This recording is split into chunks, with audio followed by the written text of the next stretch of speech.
dark. You kept pushing on, but then you went too far. When your ship has sailed and all your dreams are lost, everything is wrong, you feel like it's your fault. Just remember, I will be there for you, baby. Remember, there's nothing out there to get you, don't forget it. When life throws lemons, just call me. Just call me. Just call me.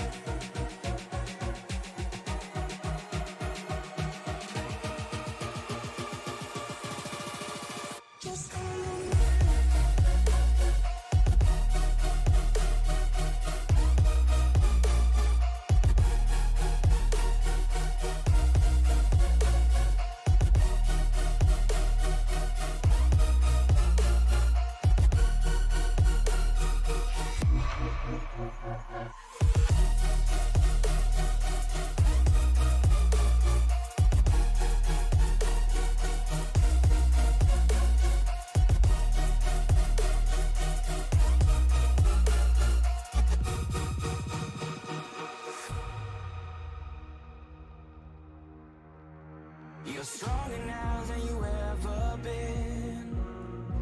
You gotta leave now, it's time to catch the wind.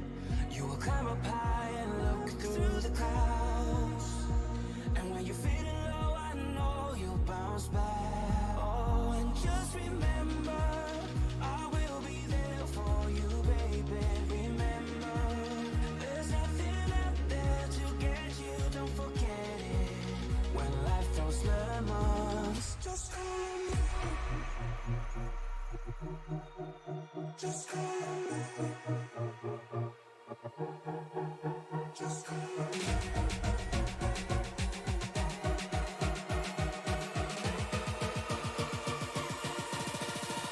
Just call me.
And welcome to the house that Rusty Wallace built, the Iowa Speedway. I am Alan Bergen, and it looks like I am joined in the booth by a special guest, the chief cook and bottle washer. Well, I guess I'm not. I'm Alan Bergen in the SRM booth, here to bring all of the action from Iowa Speedway. 200 miles, 150 laps here. No fast repairs, 70% fuel, 5 sets of tires. And we are in for an absolute treat here as we bring up the race info.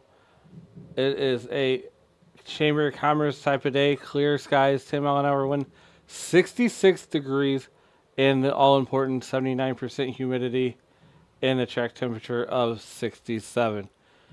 And these guys are of the Elite Cup Series Racing League. They are ready to put on a show for you as they are working their way through qualifying right now.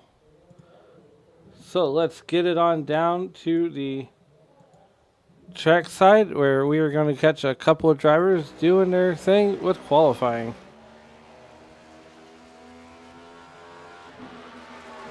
As we got Robert Ross there in that number 59 car out of Brock, Texas. And right now he is timed in at actually ninth position is where he's timed in at right now. Oh boy. Right now, Tay McDonald sits atop of, well, I take that back.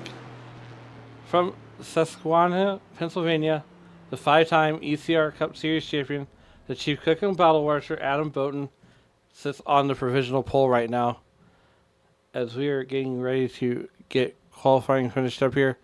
17 South. Another one of those drivers that you got to be keeping your eye out on.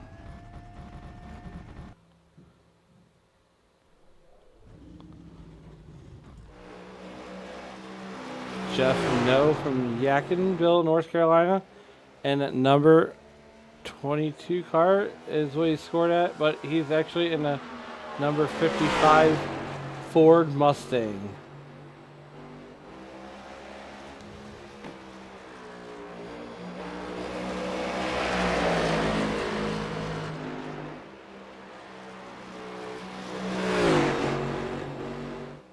And this track is going to be so difficult for these guys to get around. But they're going to drive through the sunset and into the night. 150 laps on this racetrack is not a lot of time to get to where you need to be at. So these guys are definitely going to have to be on their game.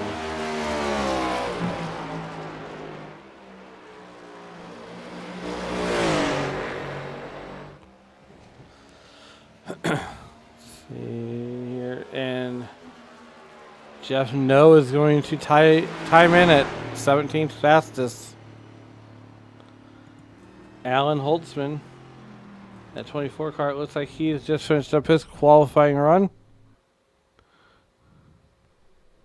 He's going to take it back to the pit road. Dwayne Furtick of the Best Buy Chevrolet Camaro, that number 51 car. He's another driver to be a force to be reckoned with, if you will.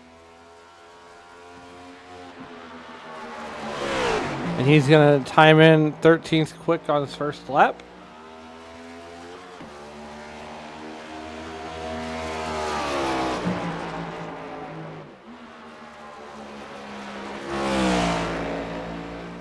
Coming around to get his second lap, it's going to be fourth fastest. Wow. 23.51. Just shy of Adam Boughton's quick time there. And everybody's going for that 23.46 right now. That's the time to beat. You need a 23.43 or lower to get on the pole. Adam Holtzman decided he's had enough of qualifying. He's going to take it back to the pits. 17 South, driver out of Athens, Georgia. First time ECR champ with another one to back it up, and two-time ECR Hall of Fame inductee class of 2020. High honors for 17 South. As Adam Holtzman's going to give qualifying another shot.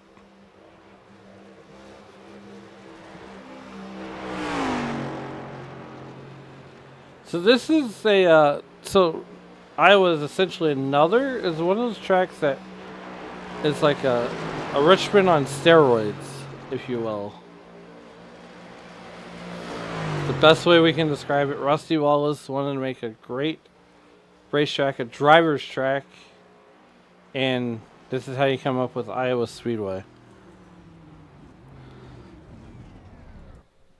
17 South has decided he does not want to qualify. As we are getting ready to wrap up qualifying, I believe they get 10 minutes of qualifying.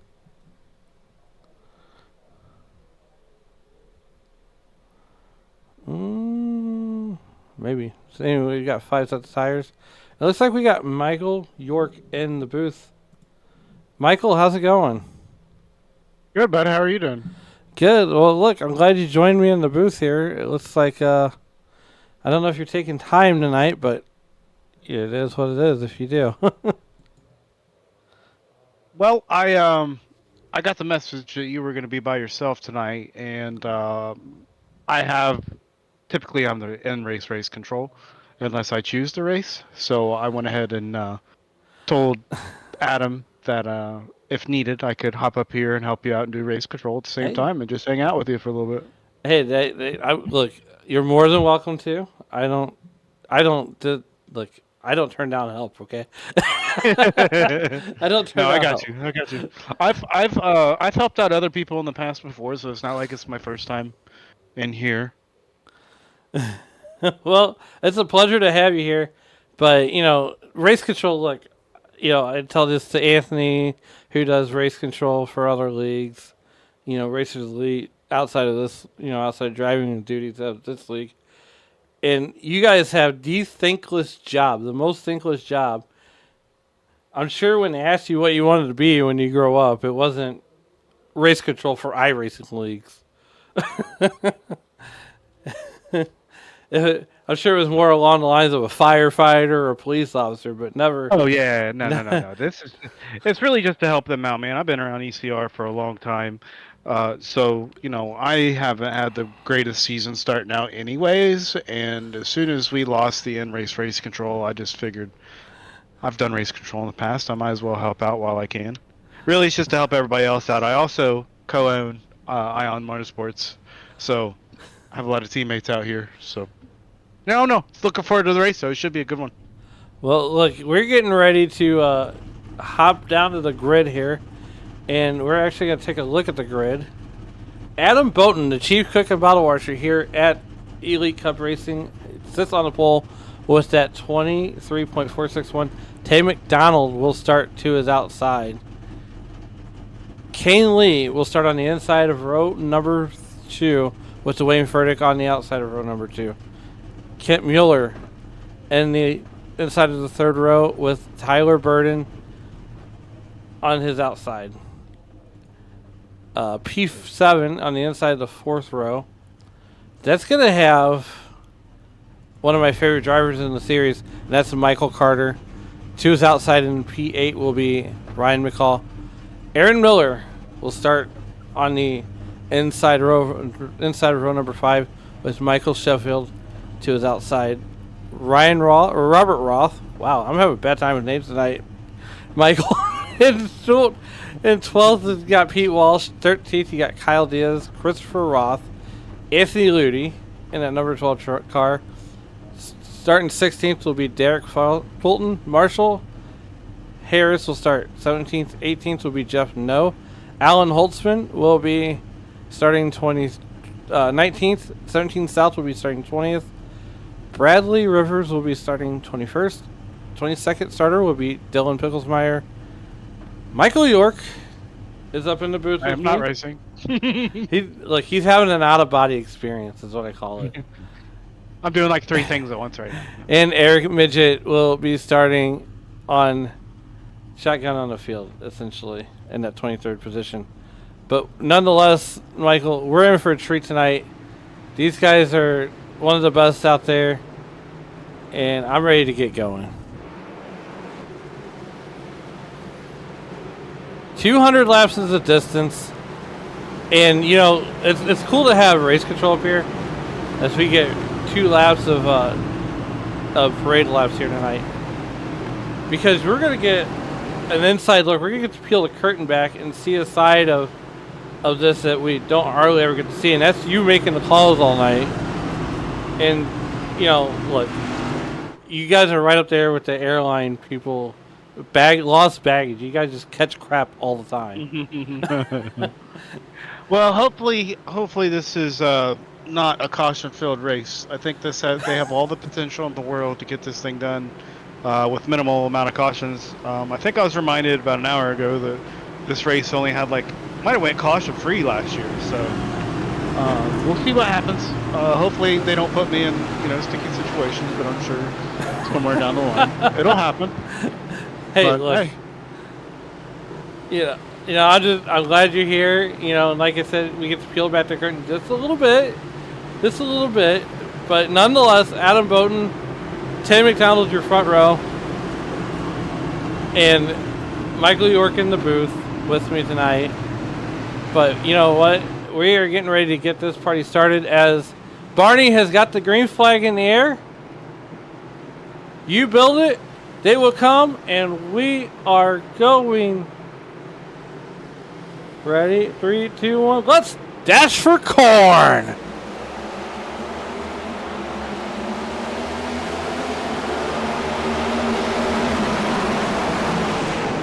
Oh, contact. 74. Whoa! And we already got caution here on lap number 1 of 200. Let's see what happened there on the opening.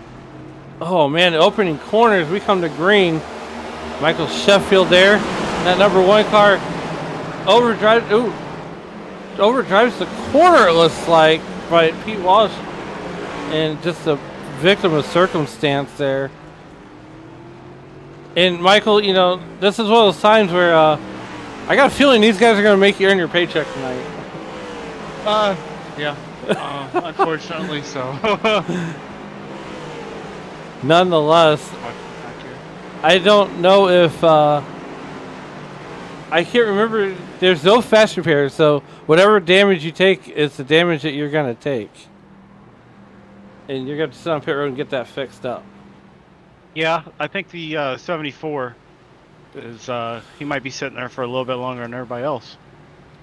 Well, and that's the thing, though. You still got the lucky dog, and it's still early enough in the race where you can kind of make up that time, if you will, and sort of, you know, you might have to do some strategy stuff. You might have to come down to pitting off sequence to everybody else. But this track, you know, I've driven it in other leagues. It's not the easiest track to run, especially when the sun's going down. It's basically been baked on by the sun all week or all day, and these guys are going to get out there on cold tires. So, kind of taking it easy there. How to race the track for the first 100 laps. Yeah, this is one of those tracks where it's really key to get into a rhythm. You don't want to get caught up racing somebody side by side, lap after lap, because you're going to end up burning your tires off, and you risk getting loose off the corner exits. If there's ever a track on iRacing, especially a track size like this, it's, for me personally, it's all about just getting into a rhythm. You want to race the track more than you want to race the other people. Yeah, and that's the thing is, sometimes I feel I'm a little too cautious on tracks like these. And so there's that fine line where you want to be fast, but then you don't want to be a rolling roadblock, as I call it. As we were working the first caution lap number 1 here, as Pete Walsh gets into the 1 car of Michael Sheffield. And Michael, you know, that's the thing is, you got to find that fine line. But I do want to let everybody know in YouTube land that there is a kind of a deal going on right now, since we're so close to 4,000 subscribers. Hit the like, hit the subscribe button, hit the bell notifications, share this out, because if we get to 4,000 subscribers by the start of the Stacey Strong SNN Cup Series tomorrow night, you know, Michael, you never met Dave Regal, but Dave Regal hates, I'm the only thing in St. Louis that he can tolerate. He's not a Cardinals fan, South Philly. So the deal is if SRM gets to 4,000 subscribers by the start of the Stacey Strong SNN Cup Series, I fire up the webcam, I go on the air, and I drink a Yingling for everybody to see. A St. Louis guy drinking Yingling Lager live on the air. So that's the deal, and I'm willing to do this as long as it takes. The same deal, no matter what track they're at. You know, and that's a great show to watch over there. They run the full-length Iowa race. It's a great series, and if you want to check us out, check them out over there. Dave Regal and Matt Metler are on the call for that one every Sunday night. So we're gonna get up to 4,000 subscribers.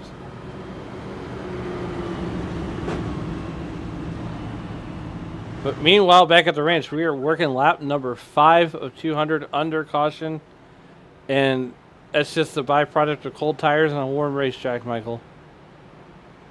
Yeah, the first couple laps here, you really want to kind of take it easy because it is extremely easy, especially on corner exits, to get loose. You can hit those bumps just the wrong way and be throttled up right at that time. It's just a recipe for disaster. Looked like there, just watching it back a few times, Looked like the high side was kind of stacking up going into turn 1 there, probably just taking it easy. And I don't think the 74 was aware of that and just basically just took out the 1 car. Definitely could tell it was not intentional. Normally under these circumstances I would issue an EOL, but he is already at the back, so that's why I didn't even issue it. And ladies and So gentlemen, that's what it looks like to me. we are in for a treat here tonight as we have Race Control in the booth with us. And we got the iRacing.com pace car getting ready to make the hard left turn. Adam Bowden, the chief cook and bottle washer here at ECR, bringing the field down to green flag. And we are racing once again here on lap number 6 from Iowa. And here comes the field. Adam Bowden going to lead this field down. And they're going to go 3 wide, it looks like. They're going down towards the back straightaway. And that's a view I never get over right there. As these guys we're working lap 7. I think they got the first caution out of the way. Michael, you should have an easier job the rest of the night. Well, it depends on how long they stay 3 wide like this. Good thing about Iowa is it is very much multi-groove, and it's very safe to run 3 wide here. So it's not too much. Early in these runs, you want to try to gain up as much track position as you can before you start to worry about your tire fall off. So I expect to see them to be pretty aggressive here for probably the next 5 laps or so, and then I think things will get pretty evened out. We'll see what happens. Well, hey, look, your boss just set the fastest lap of the race here on lap number 9 with a 23.68. He's been practicing, and I got to tell you what, Michael, Kent Mueller there in that number 5 car. We came on in the off season here, and this league has been nothing but great to us, and I know I hope we've been the same to you guys. What a straight by those 6. Sorry. Wow. No, you're good. He just got really loose right there. He almost made some contact there. Tyler Burton having a Code Brown moment there in the corner, as Michael York pointed out. And, again, folks, we're in for a treat. So you might hear Michael York in and out. He's also doing race control and probably being a spotter for some of these guys. Oh, no. I have no contact with my team whatsoever. Unbiased. When I initially talked to the guys about stepping up here to do race control, I told them just right off the bat that I'm not going to be in contact with any of my guys during the race period. So I don't want anybody in here to think that I'm making calls, more biased one way or the other. If you ask any of my guys, I'm harder on them than the admins probably will be. So there's just wanted to eliminate any chances of any type of manipulation, whatever you want. Fair enough. Yep. I don't have any contact with them. The only guys I'll talk to during the race is pretty much the admins, unless I have questions, then I can hop in and talk to people. But I pretty much stick to myself. Well, hey, look, I'm a Gold Peak tea kind of drinker. We're working lap number 14 here, and right now we're watching Derek Fulton. That's an awesome looking paint scheme on that 2 car, and these guys are just these guys come out with these over the top paint schemes, but that 2 car, man, holy cow, I love that 2 car and that paint scheme. I'm a basic kind of paint scheme kind of guy, and you got Christopher Roth there in that number 62 car. That's another one of those paint schemes that caught my eye in practice. So, Michael, you guys have practice races up, all week long. How many guys you see coming into a practice every night? I'd say at least 10. I'd say around average, at least 10 guys. As the 24 car of Alan Holtzman looks to the inside of the 2 car of Derek Fulton, and he thinks better of it. Maybe he thinks it's going to be just a little too racy to push the envelope right now. But they are coming up on that 12 car of Anthony Ludi and that beautiful number 12 Toyota Camry.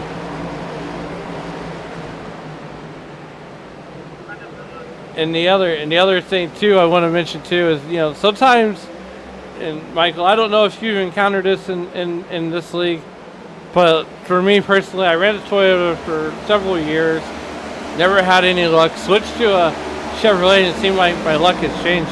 Do you guys experience, as a league, do you guys have drivers that switch manufacturers here and there and try to better their luck? Not that I'm aware of. I'm pretty sure that if you're on the team, you got to stay locked in what you're on. You can't just switch. Personally, I don't own any Ford on iRacing. I don't own any Toyota on iRacing. So if that tells you what preference I have. Well, hey, look, I joined the bow tie fraternity, and I ran sixth at a super speedway with it. So I'm like, do I switch back to Toyota or do I keep with the bow tie? And it was an overwhelming decision to stay with the bow tie fraternity. Team Chevy all the way. Well, I'm glad to be. I'm glad to be a member of the Chevy fraternity.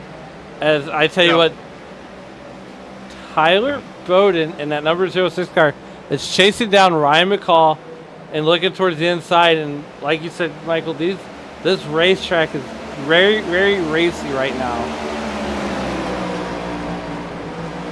Looks like the closest battle we got up front is the 90 of Ryan McCall, 06 of Tyler Burden, and it looks like Michael Carter's right behind him. So you got the 90 and the 06. They are teammates, so it looks like they are racing pretty hard though. So yeah, hopefully they don't take each other out.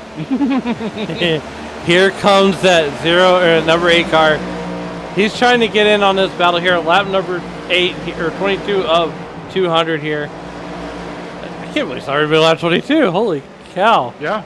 Yep. Iowa, man, you got what lap times are 23, 24 seconds. So looks like yeah, they're already in the 24s. So fall off. It's happening. It's starting to happen now. But the key from here on out until the first pit stop is who manages their tires the best. Most of these guys up front are all single file. You got. It looks like the closest battle is the 90 and the 06, at least within the top 10. So they've already single filed out, and you can see guys just searching for extra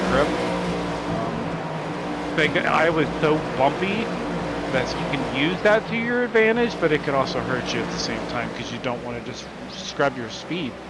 So looks like everybody's just getting settled in here, getting into that rhythm, and looks pretty good so far.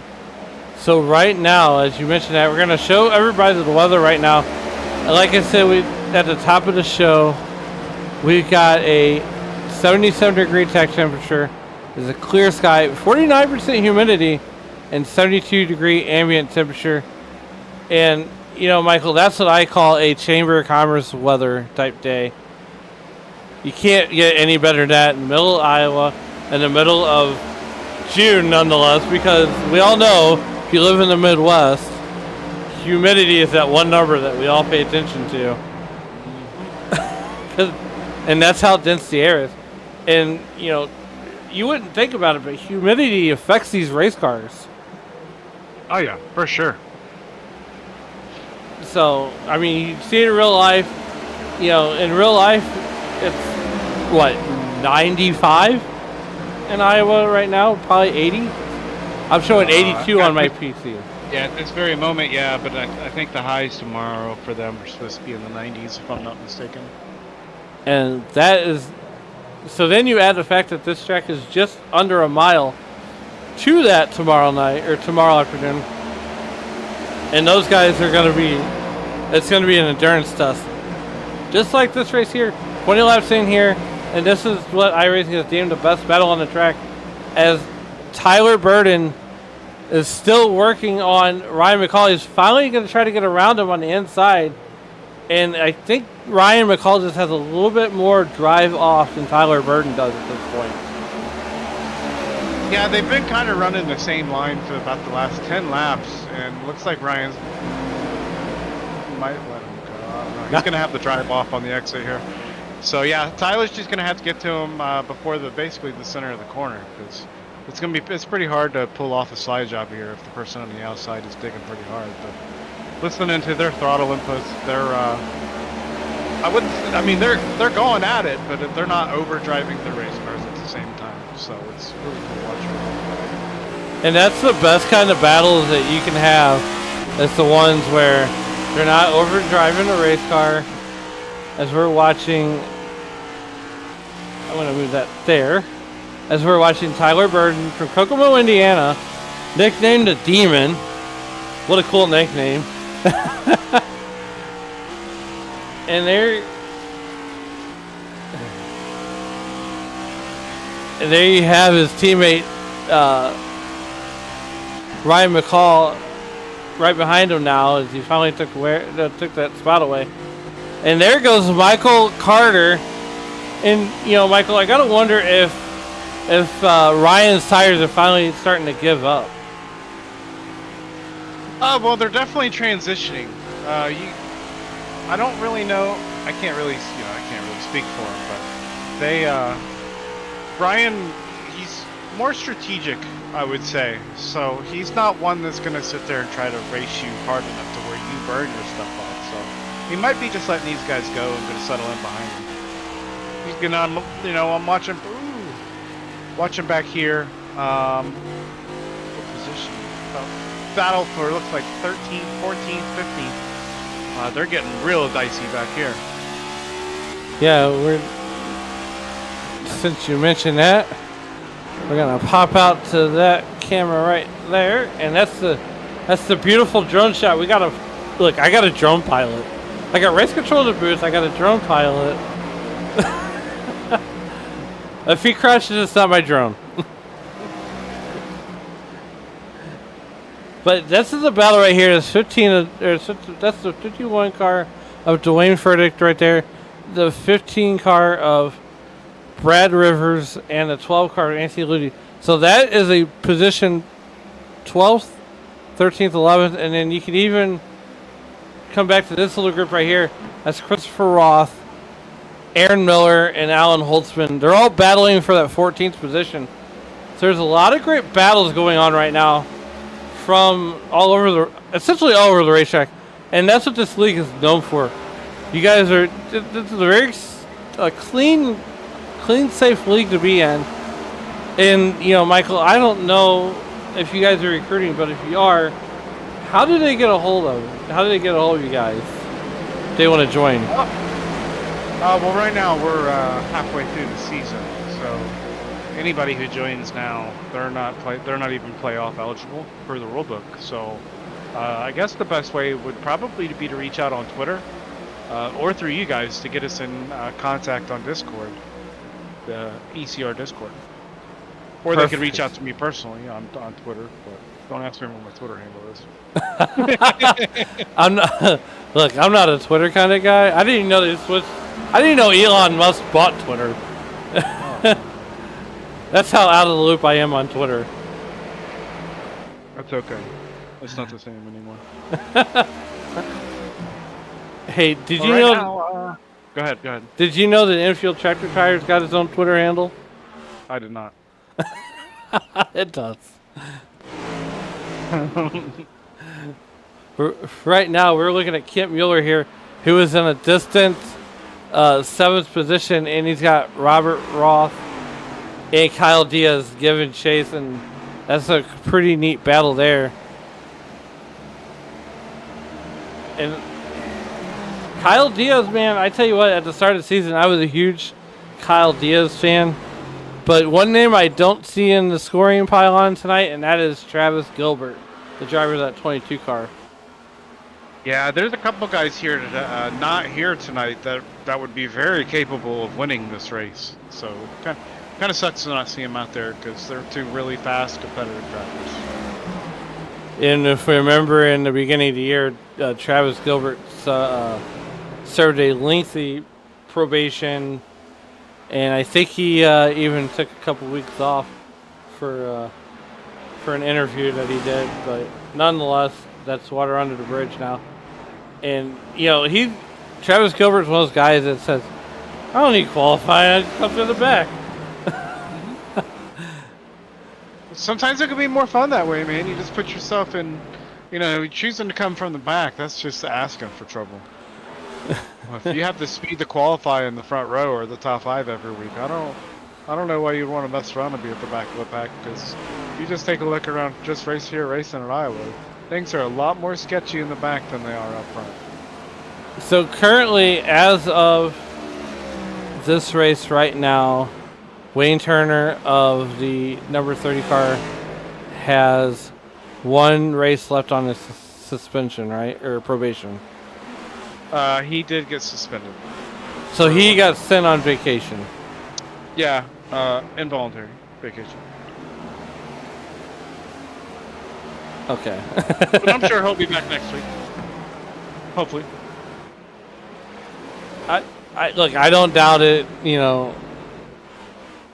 but at any rate, we're lap 44, 200 here, and this race has been caution free since the first race incident, and that happened on lap 1.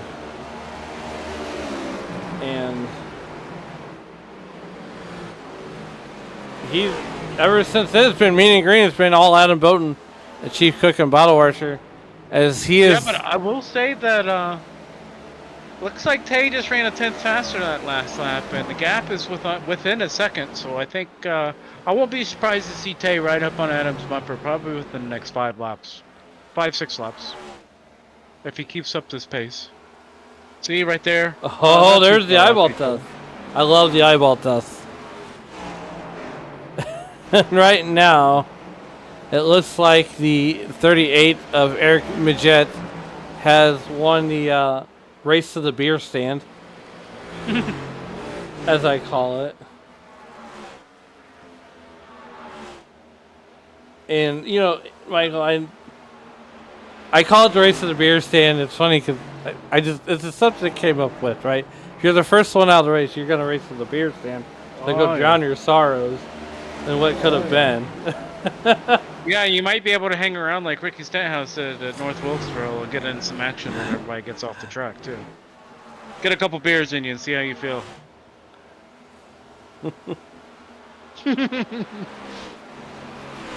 Well, it looks like they're starting to even back out again, so I don't know. Jay's kind of keeping it within a second here.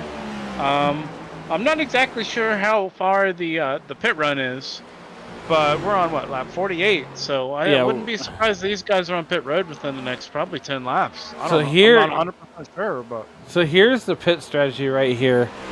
So it looks like we're on lap 49. So we're about halfway through. I would say pit strategy is probably going to be around. You're going to want to get as close to that 150 or that 50 mark or as close to as you can. Maybe on the north side of 60. Yeah, I'm not even. I honestly don't even know what the full fuel run is. And I also, this is definitely a track to where if you can manage your tires on the long run, I wouldn't be surprised to see guys try to short bit it by a couple laps just to try to make up some of this ground here, because they're starting to get pretty spread out. And somebody's going to have to start making moves to gain up some ground. Because, like I said last year, I'm pretty sure this race went caution-free. So if this race goes caution-free from here on out, you got to be thinking bigger picture, and you want to make it to the end on the fewest amount of stops. Checking in on the YouTube.com live chat. E. Cartman says, first you call, then you call.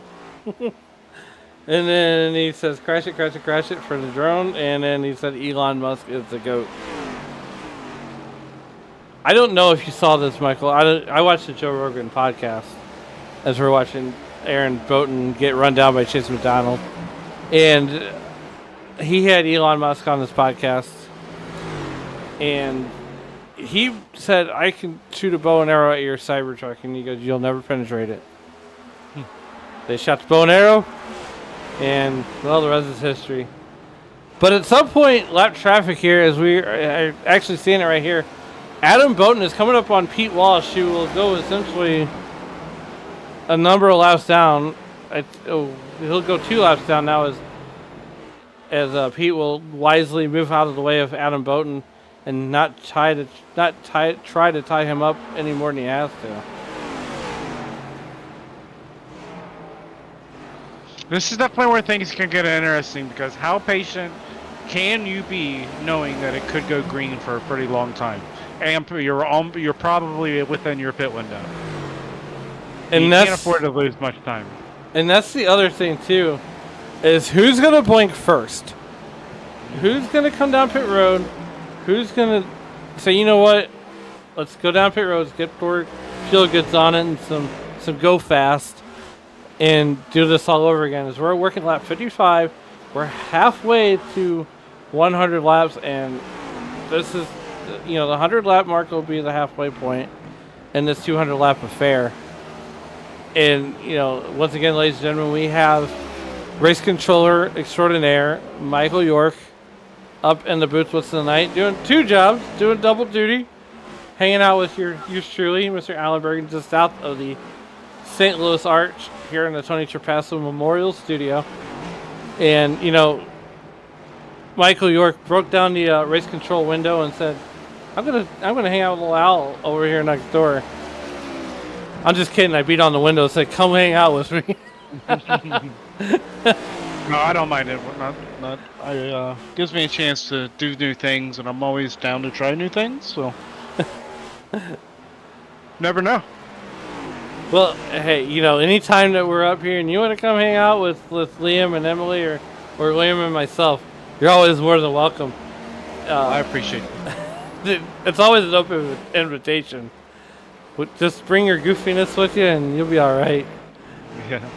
As we got I don't Tyler know about my Berman. goofiness. It's kind of hard for me to bring my goofiness when I'm focusing on like 3 different things at once. My brain's pretty, can get pretty scattered at times. But looks like we got, I think the 10 car of Aaron Miller, who just got a lap. Oh, he missed the entrance to pit road. And we're going to go and check that out here. That is the 10 car of Aaron Miller. Let's see. Well, we missed that one, but hey, the race control caught it. I did. Looked like he was, he had just went a lap down, and I'm assuming he was probably trying to pit a little bit before these guys to try to make up some ground, and he just misjudged the pit entry there and hit the proverbial barrels down there. So I think his night is finished. He just was the second to the beer stand. Well, there can only be one race winner to the beer stand. But 17 South here, I want to touch on his car here. As like I said at the top of the show, we see a lot of cool looking paint schemes. But where else can you see a number 88 like Dale Jr. drove, and then put some M&Ms on there? Come on. Oh yeah, that's a good looking car. Oh my gosh. Looks like the 51 at Dwayne Furtick. He is the first guy to on the lead lap to come down pit road. So it looks like we're hitting our pit window right now. 60 laps. So yeah, I think so if that's the case, then 120 should be our second pit stop or close to it. I learned very early on if you're gonna try to figure out pit strategy, don't. Because when it can when you throw cautions in there, man. Like we're on like 62 and they had a caution right off the bat, so. I would say closer to probably 110 to 115 might be at least 50. I'd say at least 55 laps from now. I think 60's pushing it if they go green the whole way. And that's the thing about this league is these guys are very clean, and they pride themselves on being safe. As Derek Fulton is gonna come down pit road, but while they're doing that, let's see here. Oh, we got a pass for the lead, by the way. I just now noticed that. You're right. Tay McDonald gets by Adam Bowden there in that number 94 car, and he switched it up. Adam Bowden switched it up from the Napa Know-How paint scheme to the Coca-Cola paint scheme, and here comes Michael Carter. And this is one of those things where I think Adam Bowden might be thinking pit stop pretty soon. And we're looking at Tyler Burden teammate Ryan McCall there. These guys have been near each other all race long, and as a driver, it's like, man, if he wasn't my teammate, you can't get away from me.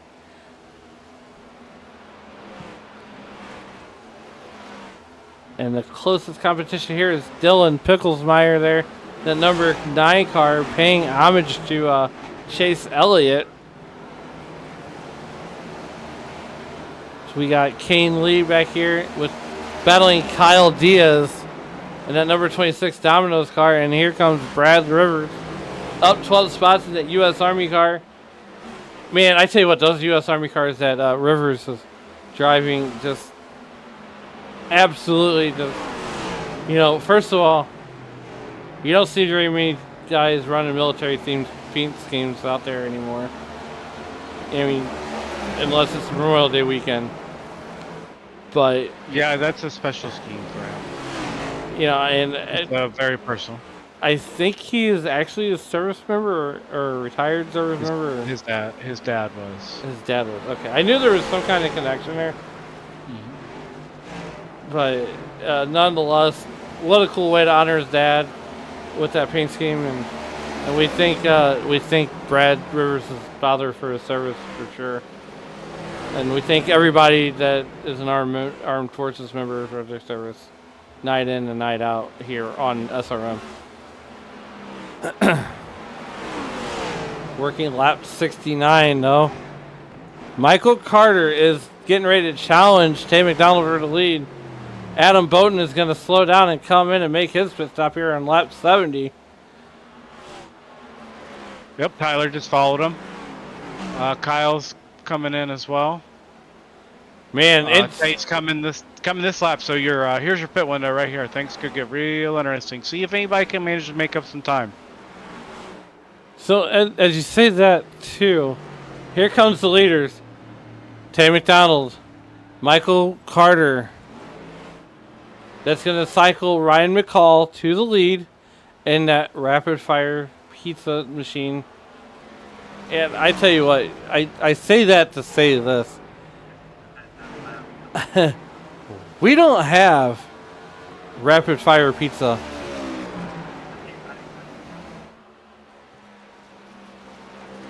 here in St. Louis.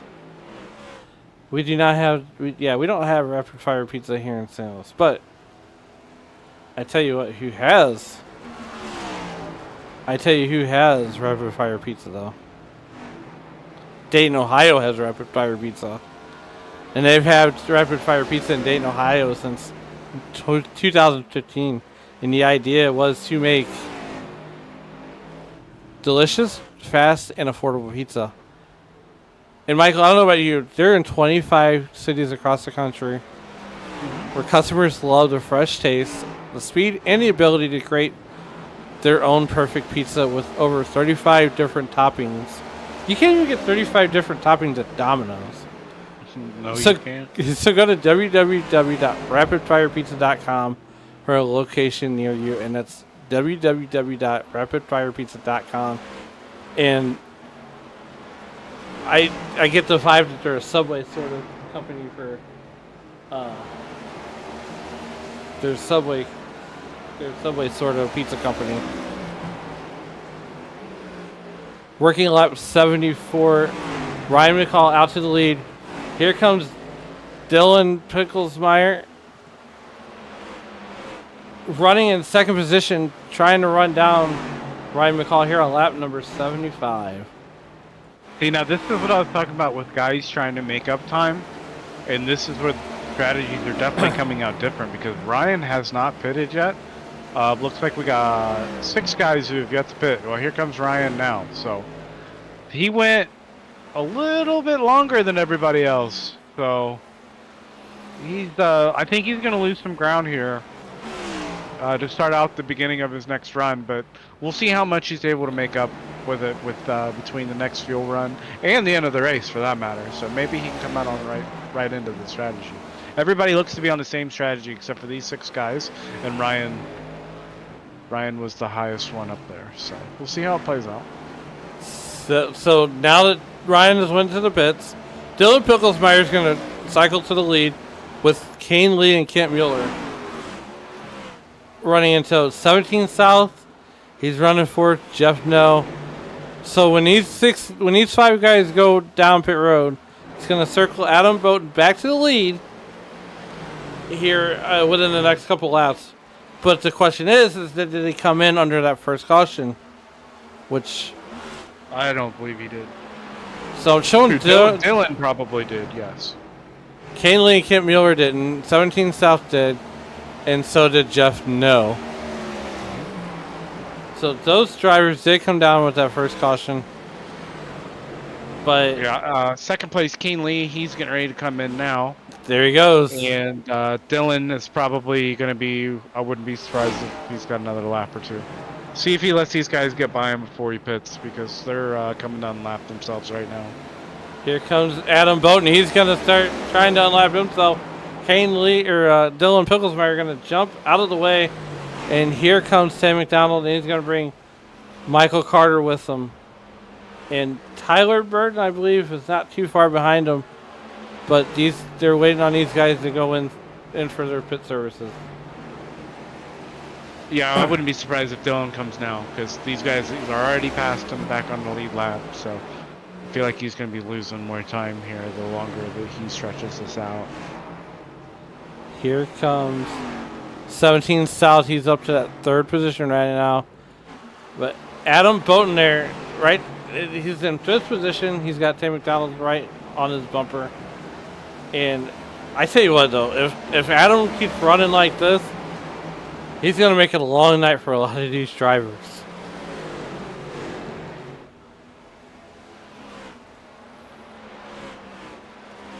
Yeah, I'm watching the 5-car. Kent Mueller just came to pit road. Jeff Nose on pit road. And I think Dylan's coming. Yeah, 9's coming this time. So we're about to have it cycle back out here. I need to check a couple things. I need to pull up my data that shows me when these guys are pitting. I want to see the lap. I want to see the lap differences between how long ago Adam pitted and how long ago, Ryan and Dylan, where they're at as well. So Adam Bowden pitted on lap number 69, and we can actually pull up the pit strategy right here. So this is when they last pitted on lap 69. And I want to say, if I'm reading this right, they should be 12 laps on their pit strategy right now. So right now, 17 South is the only car that has not went in the pits yet. And I say that, and here comes Adam Bowden. Oh, man. Dylan Picklesmeyer is now in the pits. Adam Bowden is now in the lead. 17 South making his way down pit road here. Yeah, these guys, these top three they've kind of got a little bit of a gap here.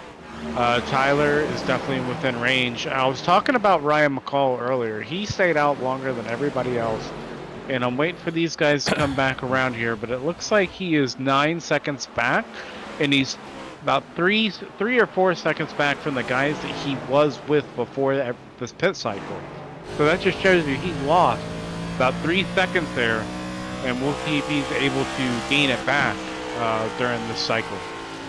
So looking on the back window of Tay McDonald as Michael York.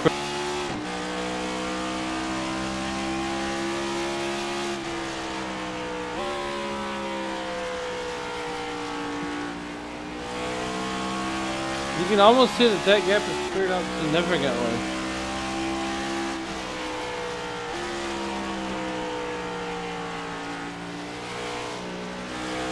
We come back outside of the race car here.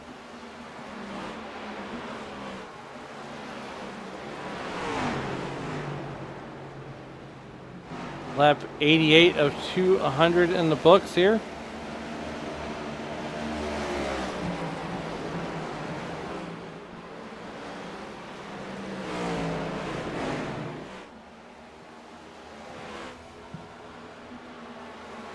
We're in lap 89, and right now it's been all Adam Bowden all day long, with Michael Carter in that second spot right now.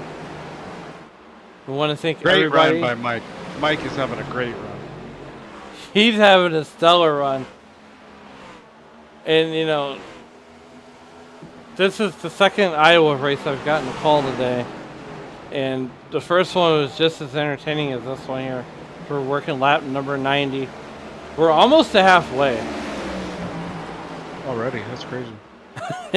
We only had one caution. And like I said, last year, this race went green to checker. No caution flags whatsoever. So that says a lot about this league. As we are now 21 drivers strong. Aaron Miller is done for the night. Eric Midget puts it on the trailer and becomes the winner of the race of the beer stand. And Michael York. Like Mike is looking to get around Adam here for the lead. Well, he's going to do it. He's got enough motor. All he's got to do is beat Adam Bowden down to turn number 1. And he is going to do it.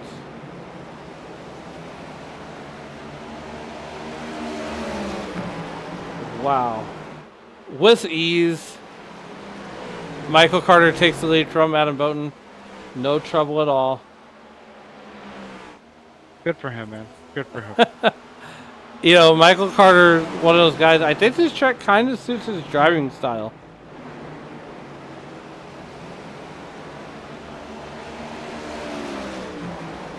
Working lap 93 here. Tyler Burden is running fourth position, trying to run down Tammy McDonald, and there's the gap. It's almost a second and a half all the way back. And we got 14 drivers on the lead lap so far. But there's Tammy McDonald there in that third spot.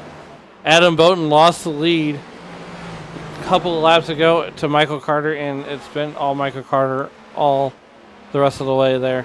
Alan Holtzman running all the way back there by himself. Brad Rivers trying to close in and make it a battle for that 8th position.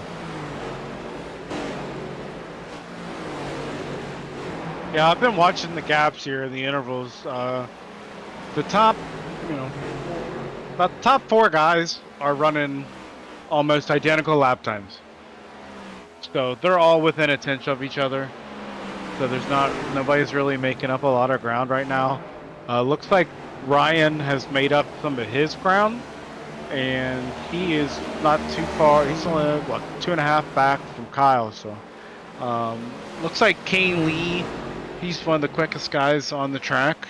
He's back in 9th. These guys that just pitted, the last ones to pit, this is where they're making up their ground. So you got Dylan, I think he was the last one to pit. He's making up some ground. Ryan's making up ground. Kane's making up some ground. Now's the time for them to gain back the time they lost by staying out so long. As we are 3 laps away from the 100 lap mark, the century mark is, we're watching Anthony Ludi there, and that number 12 Toyota. It's a 213similar.com Toyota, actually. And I don't know if they're like a new sponsor to you guys or an old sponsor, or a current sponsor rather. I think they've been around with you guys for a long time.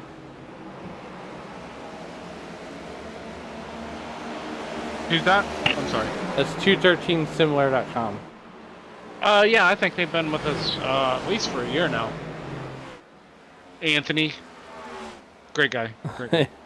Yeah, Anthony does race control himself on some other leagues. So, as we're halfway. We're at lap 100. So with that being said, we're going to go ahead and go side by side, but you won't miss anything here on Sim Racing Media.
Back with you live here on Sim Racing Media.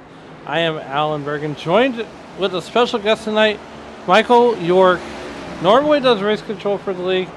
Has decided he's going to break down the glass in the Tony Trapezo Memorial booth and join old Alan here in the broadcast booth tonight. Michael, once again, glad to have you here. As we saw a pretty intense race so far, one caution here on lap number 1, and it's been mean and green the rest of the way. Yeah, it's been pretty interesting here, and you see the lap traffic is definitely starting to play a factor on these leaders.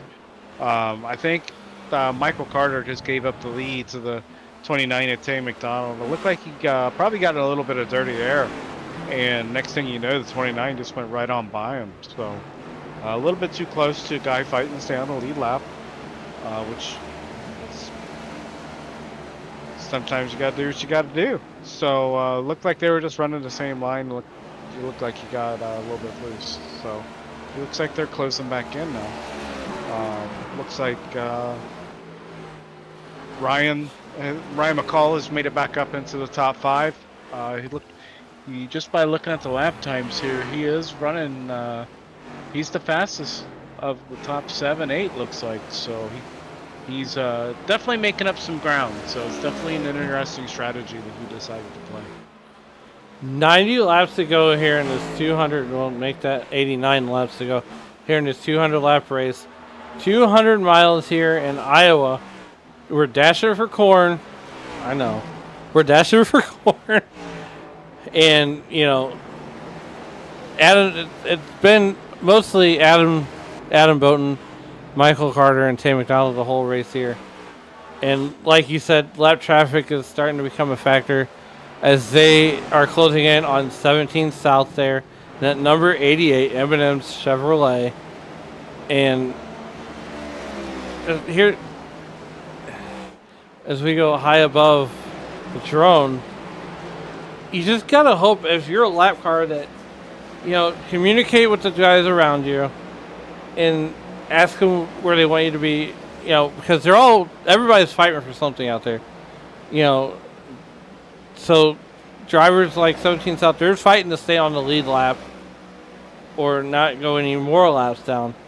While if you're Tay McDonald, Michael Carter out of Bowden, you're essentially fighting the cars around you for position, but then you got to hope that the lap car that you're trying to pass doesn't make the wrong move at the right time. Well, I know 17 South stayed out longer. He was the very last pit stop, so he's on a lot fresher tires than the leaders are. And just by looking at the lap times, they're really running pretty similar lap time. So he's not necessarily in their way by no means. He just had fresher tires right there and took advantage of it. So if a caution does come out, he'll be putting himself in a chance to get a lucky dog. Looks like we got 7 guys at least 1 lap down. So you're looking at would not be a surprise to see see how the pit stops cycle out. But you might only have like 6, 7, 8 guys who finish on the lead lap if we go caution free. That's how the kind of lap times these guys are putting down are pretty impressive to watch. So they're all relatively within some range here. So these lap times have not left the 23-second lap range all race long. I mean, the best laps are 23:81. You know, so far Adam Bowden has the fastest lap of the race. Now we're on the north side of 24.5 seconds a lap, and that's due to tire fall off. Yep, it's weird. Now times like right now, you're gonna find out who is the best at managing their tires, because see now the leaders are coming back around the 88 of 17 South to put them back 2 laps down. So hopefully he don't put up too big of a fight here. It looks like he's not. So they tire fall off right now is huge, and Brian McCall is running 24.6s. The leaders are running 24.7s. And a lot of the rest of the field have made it into the 25s outside the top 10. So we'll see what happens here within the next 10 laps. We're on lap 120 right now, so they should be coming to pit road here relatively soon. Yeah, and that's the thing. Is, like I said it before, and we try to guess the fuel strategy, guys, and sometimes it happens, sometimes it doesn't. We can go back to the trim cam. We're going to show the weather here. I'm going to do a little quick adjustment. Go back to the curtain there so we can see what these guys are facing. So right now we have a 70-degree ambient temperature. The humidity has gone up. And now we're at a 76-degree track temperature. Still a Chamber of Commerce weather type of day. And as we're working lap 121 of 200 here, just over halfway.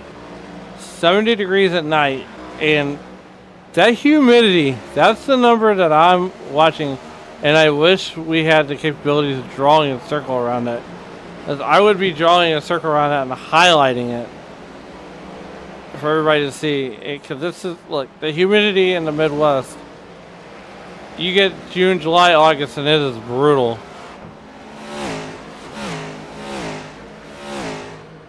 And no, the guy working the camera on the back straightaway does not have workman's comp, so. Whoa! I think that's a robotic camera, anyways.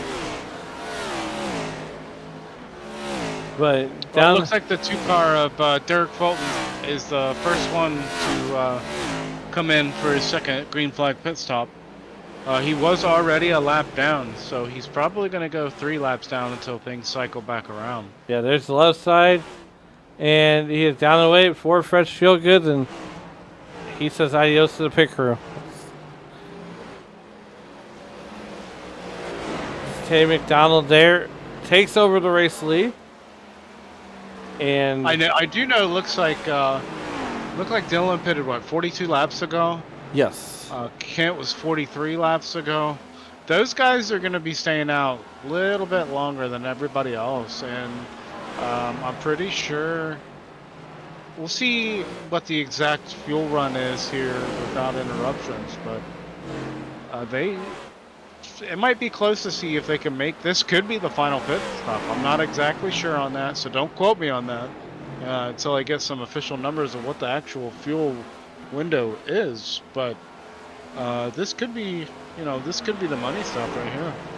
Well, don't burn up the calculator trying to figure out the pit strategy. Oh no.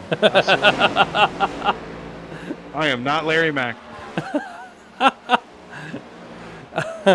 Hey, look, I'm just saying, when you're watching a Fox Sports broadcast, you can smell the smoke through the television. Oh yeah. These guys are working lap 127 here. It's been, look, I call it the big three: Tay McDonald, Michael Carter, and Adam Bowden. And right now, iRacing has deemed this battle here with Michael Carter and Tay McDonald the race that's the most exciting. Well, the one thing I've noticed right now that Tyler Burton was within 7 seconds of these guys for a long time, and he's down to 11 seconds behind them. So he is definitely falling back here. Ryan has kind of gained up a little bit more ground. I definitely think, unless we get a caution, this is definitely a 3-man race. Yeah, I mean, everybody else is racing. Ryan McCall is back there and forth. I mean, what's it gonna take? And look, I know you enjoy nights like this because it's almost like having a night off when when it's not a caution test. I mean, we've had one caution on lap 1, and it's been 129 laps of caution-free racing. I love it. It makes my job so much easier. And like I said at the top of the show, Michael, you were right up there with the lost luggage lady at the airport. You're just catching crap all day long on the nights where there's cautions. And with race control we certainly do thank you for your job, for your services doing race control. I couldn't do it. I'm too much of a pushover to be doing race control because you definitely got a thick skin. Oh, And no doubt about that. you definitely got a thick skin. But on nights like this, when we're 130 laps caution free, I mean, you can almost put it on cruise control, and I'm hanging around if anything happens with radio, right? It makes it easier for me to, be more on the broadcast side of things because like I'm looking at a lot of different numbers, and that's kind of the information I'm trying to relay to you, just some certain tidbits that I notice. But I mean, I could really more focus on the racing itself and looking at it from a broadcaster point of view instead of just a race control. Mixing them together is really a lot easier than what I thought it would be. Yeah. The 06 and Tyler Burton is on pit road right now, so pit road cycle has started. Like I had said before, he lost a solid probably 4 to 5 seconds there. I don't know if he got held up by some lap cars or he just burned up the right front a little bit too much, but he definitely lost a lot of ground there. Well, we got 3 wide here, and that's Tay McDonald, Kyle Diaz, and Anthony Ludy. And these guys are trying to keep their lap, trying to stay on the lead lap or not be a lap down. Yeah, it's really tricky. Kyle just pitted, and he was 1 lap down.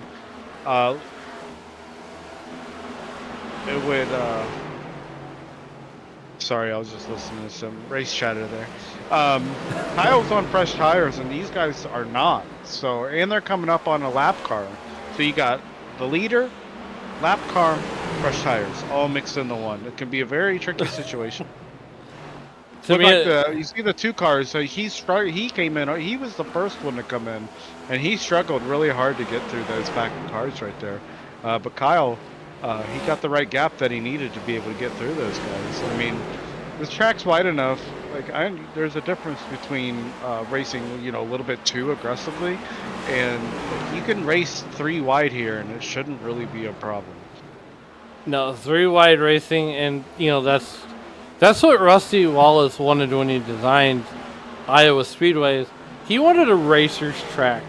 He wanted a track that these guys could go elbows up, have some good, clean, hard racing, and you get Iowa. You get an oversized Richmond plopped in the middle of a cornfield. 29's pitting now. Leader's pitting in. Oh, man. Looks like Michael Carter already came to pit road, too. Yeah, Michael Carter he just lost a lot of time. He's on pit road. He is on pit road? He's on pit road. Right sides go up. And to the left side. Like Beyonce, to the left, to the left. He's down and away. For Dr. Feelgoods, and take a go fast. And here comes the 94. Here comes the Chief Cook and Bottle Washer coming down pit road. And this pit road is very tricky. I would put that up there on the level of tricky with Dover. Dover's another tricky pit road to come on and get off on. Oh, yeah, Dover's. I cringe when we go to Dover. Oh, yeah, Dover's just... Especially as a driver. That's rough. That is rough. Iowa's pretty rough, too, because it gets pretty flattened out right there, so you can't just, cut it off the track. You'll wreck, for sure. That might have been what Aaron Miller did on the first set of pit stops. Yeah. I really didn't watch it back to see it, but I'm assuming that's what it was. I tried to practice it in practice, and I'm like, oh, man. That's why you see a lot of these guys trying to get through the apron, going in the middle of 3 just to play it safe. It's very risky. Yeah, looks like Adam's pit stop was a 12.3, so I wonder if he just took 2 tires. He might have, because I did not see the left side go up on that car. Dylan Picklesmeyer there in that number 9 car. He's definitely got, so did Taylor had a 13.6 and Adam had 11.4. And Michael Carter had a 14.8. So that tells you there's time lost and gained and lost on pit road. Until these guys cycle back around, I'm not going to know exactly by numbers how far they are. But Michael Carter is currently the 3rd place car when they cycle back through, and he is all over the back of the 94. So we got Dylan Picklesmeyer riding there in the lead. Kyle Diaz right ahead of him as we are cycling through green flag pit stops here at lap 142 of 200. Picklesmeyer outside of Lincolnton, North Carolina. Wow, I almost said Nebraska. North Carolina. Well, I am very interested to see how long Dylan stays out because he's been out 61 laps. And then how many laps we got to go here? We're just on the north side 58? of 58, 57. Yeah, so he is definitely in his fuel window now. I'm very curious to know if Tay and Michael and Adam can make it because they pitted 6-7 laps ago. And I just want to see how long Dylan goes and if he's running it dry. They might be able to make it. They might not. I don't have the actual numbers to be able to see, but I think that's going to be a tight battle there, regardless of whether or not they make it or not. They're within range of each other for sure. Well, I'm glad you bring that up because right now, as it stands, Tay McDonald, Michael Carter, and Adam Bowden, the chief cook on Bottle Waters here at ECR, cannot seem to get away from each other. So if this holds true, the race were to go caution right now, Adam, those three would be your podium. Kyle Diaz has battled his way back up to the top 5, and he's up 8 spots from where he started at on the grid. Well, the problem with that, see, this is the difference. He pitted 18 laps ago, basically 10 laps before everybody else, and that's how much ground that he made up.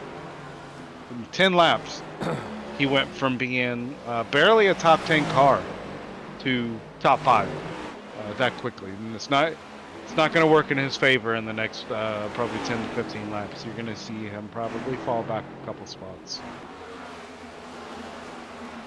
Yeah, I tell you what, I like Domino's Pizza as the next guy, as much as the next guy, but man, I cannot get them guys to deliver to my house. So, and I tell you that to tell you, so I'm from St. Louis, right? So we have a Domino's Pizza 10 minutes up the road. We have the great Emo's Pizza 20 minutes down the road. Who delivers to my house? But the Domino's Pizza that, is 10 minutes away won't deliver. Make Domino's great for the again. proverbial lead here. Sorry. Oh, as you say that, Dylan Picklesmeyer there.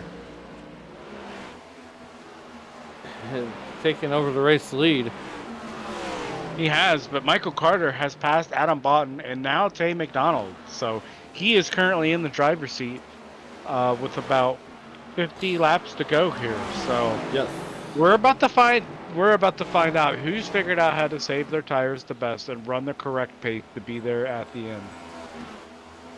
But Dylan's gone up on 70 laps on this fuel run, so I have a feeling that they don't have to worry about pitting again. So this is definitely a 3-man race, but we'll see who's able to manage these gaps the best here. Eric E. Cartman says, I had to make Domino's great again. I want to thank everybody for tuning in on the YouTube.com live chat. As we are on the road to 4,000 subscribers. If we have 4,000 subscribers by the start of the Stacy Strong Ascending Cup Series tomorrow night, yours truly will crack open a Yingling live on the air, fire up the webcams, so the YouTube audience can help us get there by smashing the like button, smashing the subscribe button, and get those bell notifications ringing. Michael, I don't know about you. We got great programming over 6 nights of racing. Pick your flavor. Check it out. We have Truck Series races. We a lot of Xfinity races. We just picked up a new series called Road and Plate. That is a good one. I got a chance to tune into that last Thursday night after our NASCAR show. I think we're in the talks to some other guys right now to get them going. But 2 nights of Sunday Night NASCAR with Dave Regal Matt Mettler tomorrow night with the Stacey Strong Ascending Cup Series. And, and then Monday night NASCAR Xfinity Series action with Dave Regal as we are 45 laps to go here. John Osborne checking in the youtube.com live chat saying he had a stomach bug and could not make the show. John, hope you get well soon, and those stomach bugs can be a bear.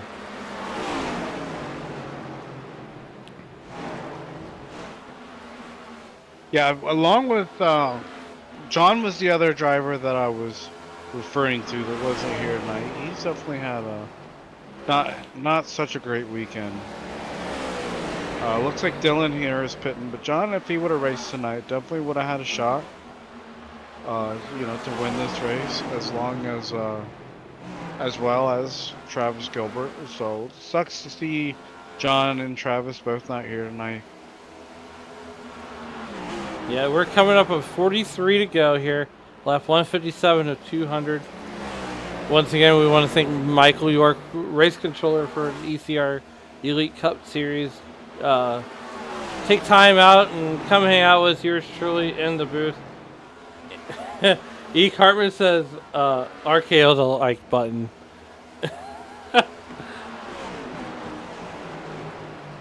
Hey, look, Randy Orton's from the great city of St. Louis. And, I haven't seen Clash from the Castle yet. I don't know if you're a big WWE fan, but I take it in spurts, if you will. So right now, the stories that are being told on that show are just great. Unfortunately, I might have to cancel my Peacock subscription with the IndyCar news. And Michael, I want to touch on that and get your thoughts on the IndyCar series coming to Fox next season. It's great for them for the fact that they're going to be televised nationally every race next year. Now, if you're a guy like me that depends on streaming apps like Peacock, I'm not paying extra money to get another app.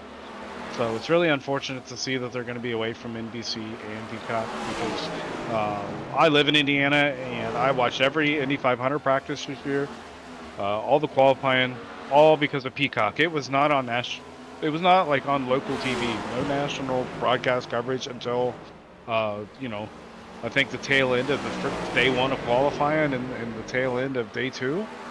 So I think that's going to be a really big deal. But good for them, man. There's really not too much bad you can say about it. I know people have their opinions comparing Fox and NBC, but at the end of the day, they're both great places. So hopefully IndyCar and NASCAR can kind of like compare notes on how they do their broadcast coverages. Because IndyCar broadcasts are flawless, and that's why I'm kind of a fan of them being back on NBC, NASCAR being back on NBC starting this weekend. But I think they're, like I said, they're going to be on national TV every race, which is something they didn't have now. So no matter what, it's a good deal for them. I got a feeling though, and I'm going to put this out there. I know I'm going to get a lot of flack from this. I guarantee you, once NBC takes up NASCAR in the summer series, it'll probably be Mike Joy on IndyCar. I don't think you'll see Mike Joy on IndyCar. I think you're going to see some people switching between companies and still covering the sport that they love to cover, no matter what broadcast channel it's on. I tell you what, I'd love to see Townsend Bell and Hinchcliffe to stay with IndyCar on Fox. I don't want to see NASCAR guys covering IndyCar because they don't really know what they're talking about, to be honest. I will go here. I want to see Lee Diffie follow the IndyCar also and come over to Fox also. Oh, yeah. It just don't make sense for guys like Jeff Burton to be covering IndyCar. To me, that don't make sense. He looked out of place during the Indy 500 broadcast.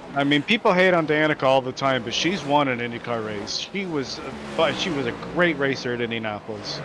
So, like, seeing her on there is 1,000 times better than seeing Jeff Burton. I'm sorry.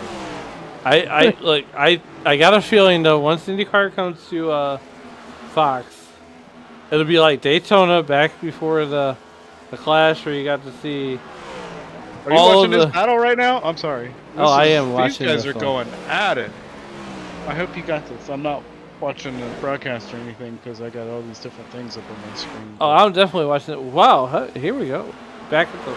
Meanwhile, back at the ranch. This is a 3-car battle for the win. And we're getting closer and closer as we're officially under the lights here at Iowa. And E. Cartman says that he wants to see Michael Andretti on IndyCar and Tony Stewart. You know what I want to see? I know this is probably a dream reality. You keep seeing all this crap about Andretti and F1 and how F1 won't let Andretti in. I want to see Andretti come to NASCAR. And I want him to pair up with Chevy and Dale Earnhardt Jr. and have a Michael Andretti and Dale Earnhardt Jr. alliance with Chevy, with Hendrick, for at least 2 cars. That's I want to take that money you're going to put into F1 and put it into NASCAR, and tell me Andretti wouldn't be a winner. I want to see Ryan McCall catch Adam Bowden here in the next few laps. And see, I open up a whole nother can of worms there. You should not have. Couldn't have went there. Hey, look, it's a social cue. Oh yeah. But meanwhile, everybody can dream. Everybody can dream. But Tay is definitely starting to pull away from Michael Carter here. Look like here, just in the last like 3 or 4 laps, he's on his way. Meanwhile, back at the ranch, there's the eyeball test. Tay McDonald, and it's only not even a second separates these guys. As Brad Rivers is going to slide up in front of Michael Carter. I almost called him Mick Carter. Michael Carter here with about 29 laps to go, rather. Wow, look, we do St. Louis math in the Tony Trapasso Memorial booth. So, we get, your math isn't mathing, or St. Louis math, or, you know. Are you a Cardinals fan? Look, here in St. Louis, we have Cardinals fans, and then there are baseball fans. I am a baseball fan. Look, the Cardinals are near dear to my heart. But just like any other team, we're second in the NL Central, which is the weakest division in all of baseball. And we're 500. Can't get any better than that.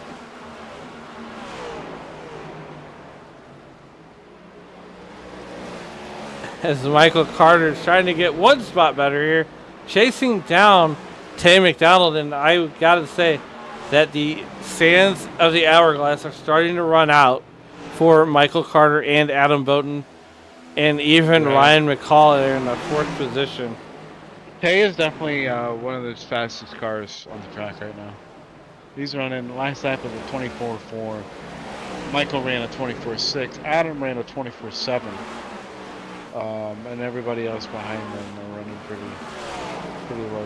pretty high lap time. So it's pretty impressive to see Tay. He's got 38 laps on these tires, and he is by far faster than the guys that he's racing with. We got about 25 laps here to go from Iowa, and 23 cars came and took time tonight, and 21 have survived, or 20 cars have survived this grueling test here in Iowa. And Michael, I know you're a driver, but what's going through your mind right now as we're 24 laps away from the finish? As a driver, what's going through your mind? What's your mindset right now? If I'm who?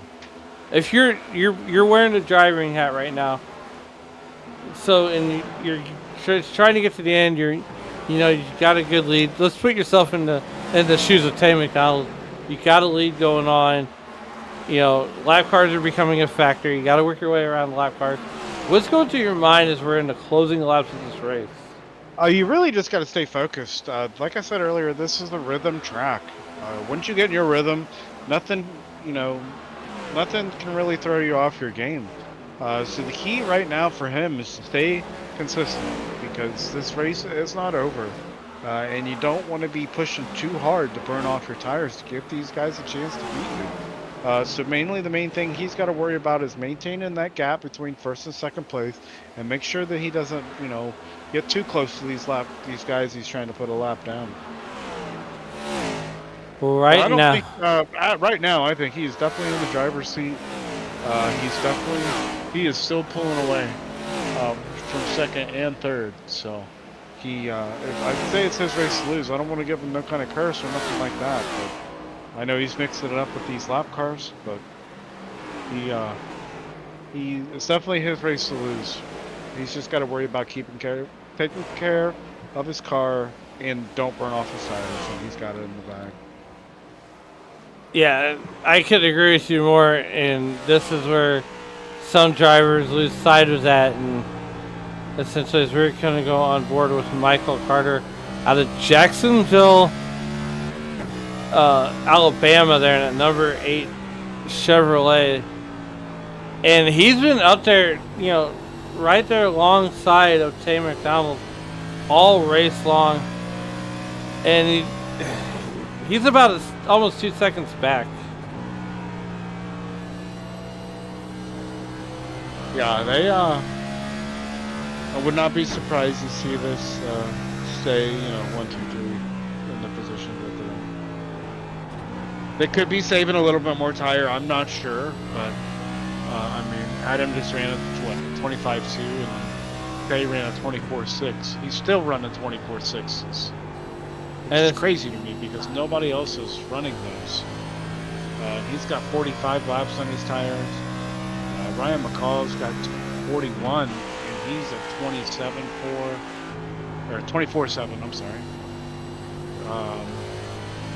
It's like Dylan Picklesmeyer. He's been at 26 laps to go, and he ran a tenth faster than Tay on a 20 lap difference on their tires. So Tay is flying.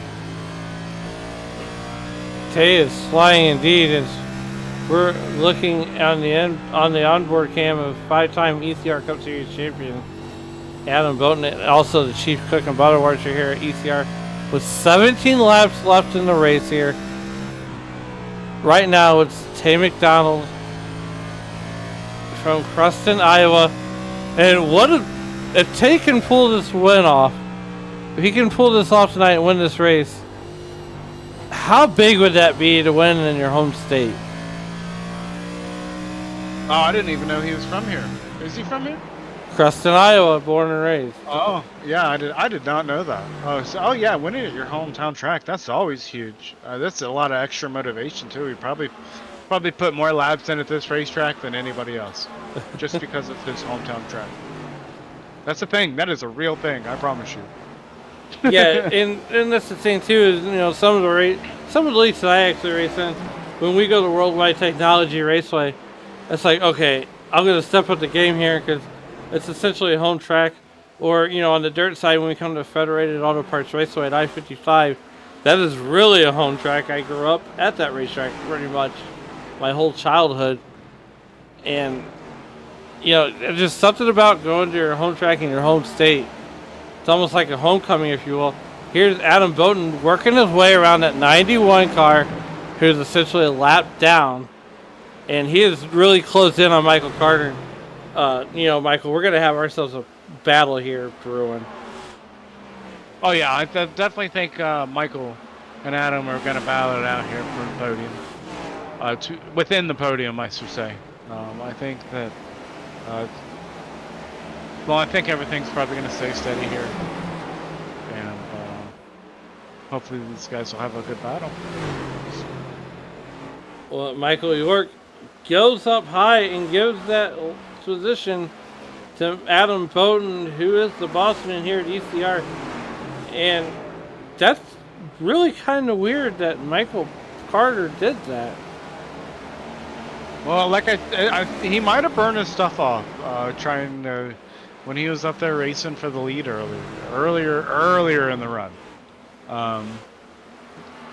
It's more than likely that what happened to him is that he just ran a little bit too hard, probably burned it up a little bit more than he wanted to. Tay's still running, he's running 24.9s right now. So everybody's within pretty close range of each other when it comes to these lap times. I know Michael didn't have a good lap last lap, but he's also got a couple lap cars with him. So he, yeah, looks like it's definitely Tay's definitely gapping him. That's for sure. No doubt about that.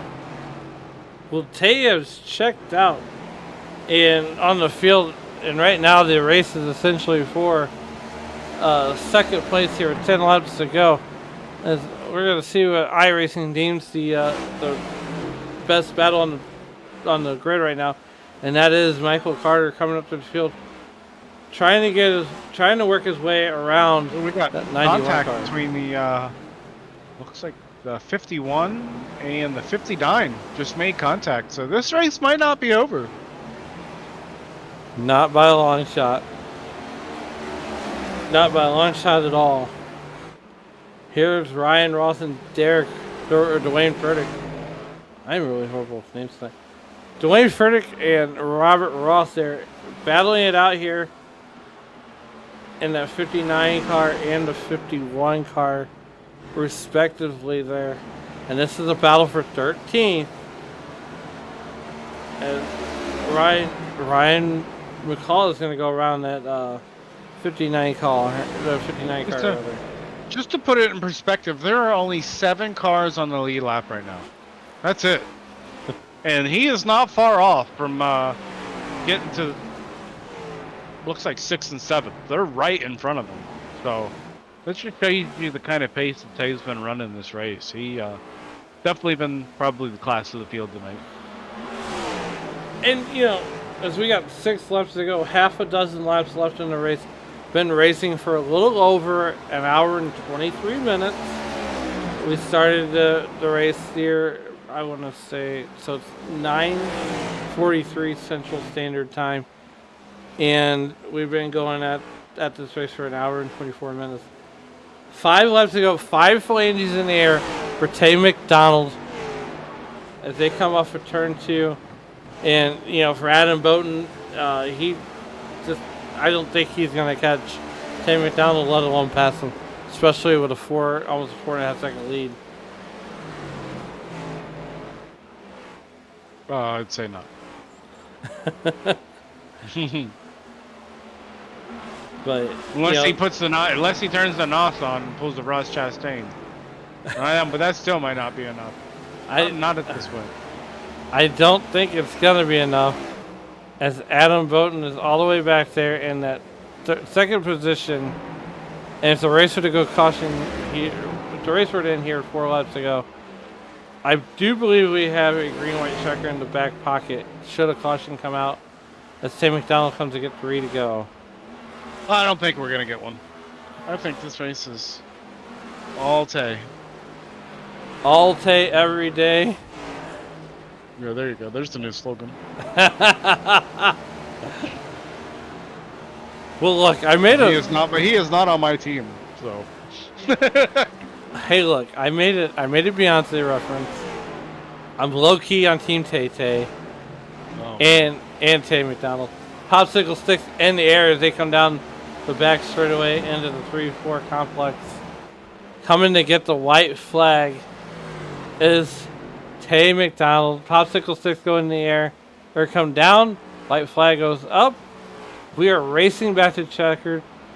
Driver out of Cruston, Iowa. Tay McDonald and that beautiful looking number 29 car. And I gotta tell you what, coming out of 4 to get the checkered flag is Tay McDonald, your race winner. Adam Bowden will finish second. Michael Carter rounds out your podium. Ryan McCall has a good run, finishing inside the top 5, and Tyler Burden also has a good run, finishing in the top 5. But Michael, you know, what a race that we saw here tonight. As E. Cartman checks in, says he's rapid fire, just like the pizza place. As we're gonna watch Tay McDonald burn it down, and we are gonna go ahead and get our drivers up here in the waiting room. So let me go and do that right quick.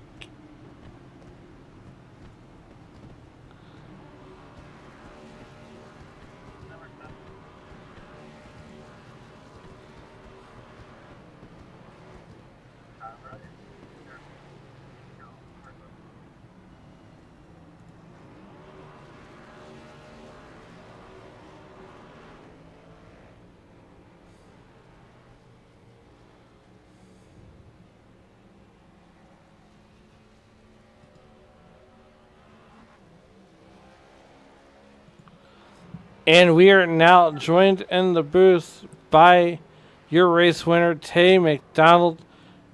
Tay, congratulations on the win. How are you doing, bud? Thank you. I'm sweating, that's for sure. It's a rough track out there, and Adam and Carter didn't make it easy. That's for sure. That was a lot of fun. Oh, Absolutely. So, what was the? I mean, like you made it look so easy. You know, what's the secret that you can tell everybody about getting around Iowa here in the Iowa Speedway? just saving the tires and keeping it off the fence, I guess, was kind of my mindset going into it. I knew that I had decent pace, but yeah, I was just trying to keep it clean and not hit the fence. And like this league does, we went green flag racing. So I can't say enough about the drivers. That was an awesome race. I think we had caution our first or second lap or something like that, but that's just the way everybody does it here. We go green flag racing, and it's always fun week in and week out. All right, Tay. Well, before we get you out of here, is there anybody that you'd like to thank that helped get you here tonight? Yeah, my team at GWR Racing. Travis wasn't here tonight, but got to thank him. Chris and Rob Roth brothers, and Waylon wasn't able to make it either. But again, thank the league admin for putting this on, and thank you guys for putting on the broadcast. I'm ready to go drink a couple beers now. Well, you enjoy that beer, brother. You definitely pulled away there on that last green flag stop there. The only thing I want to ask is, Alan had pointed out to me that you are from Iowa, and this is basically like your hometown track. What does Yes. it feel like to come here tonight and race that close with a couple of your competitors and be able to win on your hometown track? You always want to win at your hometown track. And I've always done fairly decent at Iowa, so it kind of just works out for me. I don't know. I'm kind of upset that I wasn't able to go to the race this week, and them tickets sold out in like 2 days. So this kind of makes up for it, I guess, getting a win there rather than going to the actual race. So yeah, had a ton of fun, and I'm ready to get some air. Oh, I bet. Go enjoy your beers, man. I just want to say congratulations. You definitely earned that win, man. Yeah, thank you. And that was your race winner, Tay McDonald. And we're going to bring in the chief cook and bottle washer here at ECR. Adam, second place, man. It was a 3-horse race between you, Tay, and Michael. Take us through that race, and what could you have done differently to kind of get yourself up there in position to maybe take the win? Put that giant yellow glowing ball back up there in the sky. That was probably the only thing that was going to help me catch him. Because it seems like start of the race, when it was in the full day, my car was handled the best, it seemed. And then as the night came, it just slowly started going away. And then on that last pit stop, I tried something different. Took 2 tires just to try something different. And it held on speed wise, but just wasn't able to get up there or stay with Tay at the end on the super long run. Well, like, nonetheless, a great run tonight. As we got a lot of drivers from Pennsylvania that race in these leagues. So what's it about that? What's it about Iowa that makes you run so well here? Honestly, I have no idea. Other than it doesn't race like a short track. It races more along the lines of like a mile long tracks, and it has more of a feel of a mile and a half than it does a short track, and I think that's the key thing because I am terrible at short tracks, but this one being that it's a 3/8 mile, like I said, it's closer to a mile, and it has more of a characteristic of a mile and a half. It just seems to be pretty good in my wheelhouse. Well, you guys definitely put on a show, man. I just want to say congratulations on your second place finish. It was really actually a lot of fun to watch you three battle it out there for a while. And I was kind of wondering what the track was going to be like after the sun went away. And I was telling Alan all race long that it's going to be a race to see who can save their tires the best. And I noticed you took 2 tires, and I called you out for that. And I was kind of curious to see how it was going to play out. But Tay's long run speed was impressive, that's for sure. So I just want to say congrats to you, man. You guys put on a hell of a show tonight. Yeah, thank you. I mean, we really didn't have to pay too much attention to tires because I mean, for the most part, the tires were wearing evenly throughout the runs. And as they got nicer, the track loosened up a ton. And overall, I think it picked up about like 3/10. So it loosened up and picked up speed. Yeah, I was looking. I was watching lap times pretty consistently, and I noticed a lot of guys were setting their personal best after the last pit stop. And I think it's always a good sign to see a track get faster the longer the race goes, instead of doing it the opposite direction. Definitely provided a lot of excitement, at least for me. And the groove switched like 4 times in that race, which was crazy. That's why I love Iowa so much for that aspect. Like the start of the race, the preferred line was right against the yellow line, and then about 20 laps in, you had to start running the second lane, and then like after like 35 laps, the high line was the way to run. And then after the first stop, the high line sort of went away, and the middle was the preferred line, and then there on that last run, the low line came back and was the dominant line at the end. That's why I like that track so much, man. A lot of diversity, a lot of rooms to make some passes, and besides that lap one caution there, which really kind of wasn't even that bad, kind of sort of, but that was really great to watch you guys go basically caution free that whole race. That was pretty cool to see. Lap traffic turned into was making it a handful here and there. That was sketchy moment. That threw another wrench into the racing, but yeah, it was overall great racing from everybody. All right. Well, Adam, we're going to get you back down your team and let you celebrate that second place finish. And we'll see you in Watkins Glen next week.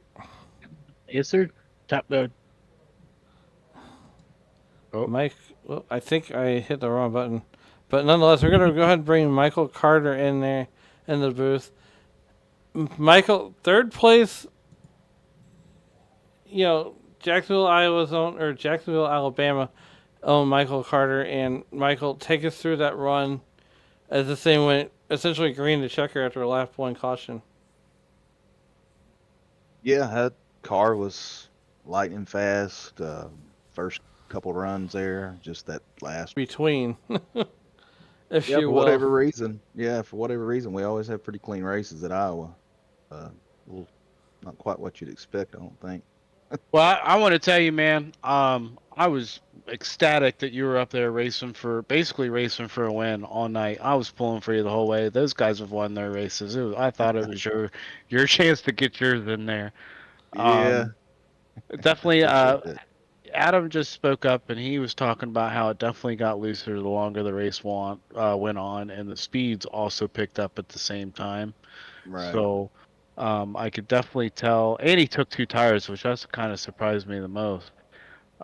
Because Yeah. I knew how long these runs were going to be, but I also knew how the tire wear was on the left-hand side, so I figured Adam would take a swing at it if anybody would do that.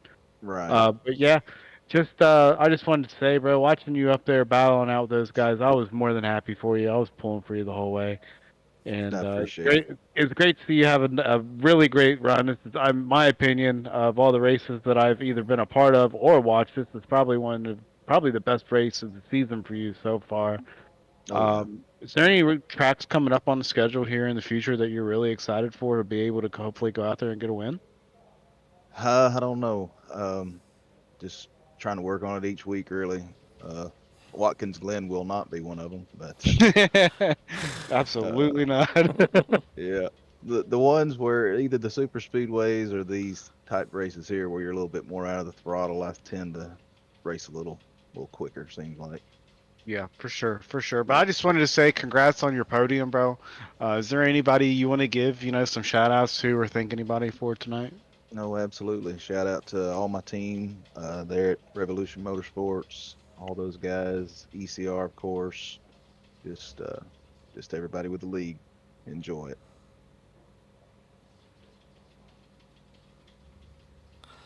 All right. Well, Michael, next week we go to Watkins Glen, so we'll see you in upstate New York.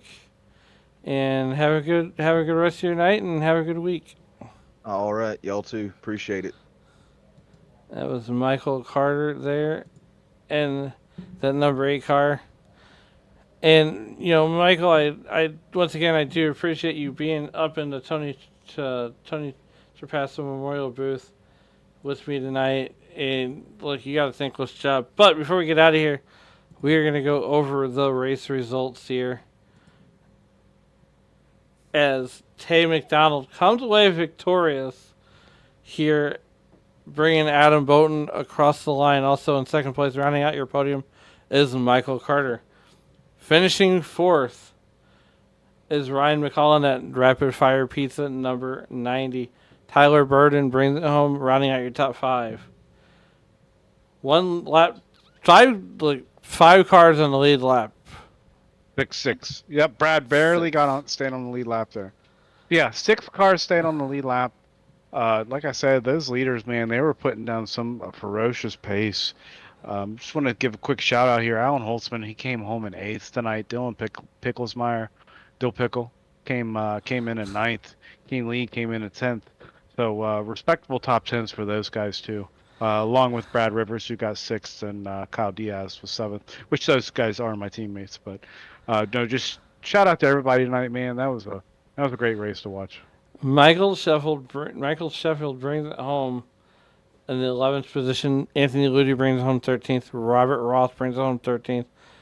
Dwayne Furtick, I don't know why he called him Derek. Dwayne Furtick brings it home in that 14th position. Derek Fulton brings it home 15th. Christopher Roth brings it home 16th. 17th will be 17th South. Pete Walsh will bring it home 18th. And we're going to scroll through here. There we go. 18th is Pete Walsh after getting involved in that lap 1 crash. Marshall Harris will bring it home 19th. 20th will be Kent Mueller. Jeff No will bring it home 21st. Aaron Miller brings it home 22nd. Winning the race to the beer stand tonight will be Eric Midget. And Michael York, my co-host for the night and the race control here at ECR. And Michael, like I said at the top of the show, we appreciate everything that you've done as far as race control and joining me up here tonight. It's been a blast. Hopefully we get to talk to you again real soon. But as all good things come to an end, especially this broadcast here, as you walk through life, please, please, please, please do not play in traffic. Good night.